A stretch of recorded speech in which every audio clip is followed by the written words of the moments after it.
all revved up for Unity Day. Schools across the district are coming together to take a stand against bullying. Here at Beaufort Elementary School, the Bikers Against Bullies held an exciting pep rally talking to students about ways to spread kindness. So let's be heroes. What I learned was it doesn't matter how people talk about you, just don't let it hurt your feelings and keep on going. So be nice to other people so they could be nice to you. During the event, the school took time to recognize students for being outstanding upstanders. That means that you are standing up for your friends, you are including others, and we are going to knock out any bullying from Beaufort L. Does that sound great? An upstander is somebody who believes in themselves. If you want other people to respect you, you got to believe in other people so they can be kind to you and like you. I'm a kid against bullying. At Pritchardville Elementary School, students took a creative approach to combat bullying by producing their own public service announcement. We were doing a video to show and represent that bullying is not a good thing. Being kind is really helpful and you can get more friends from it.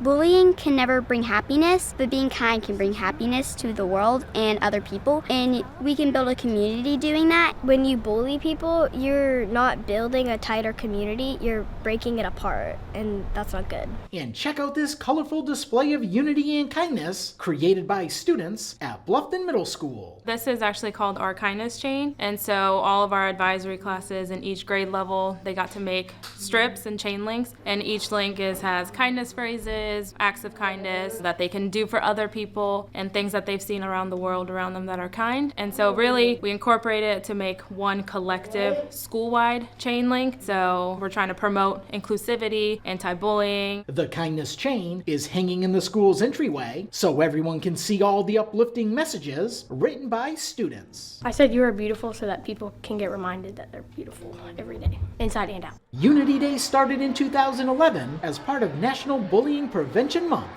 For the Beaufort County School District, Ron Lopes.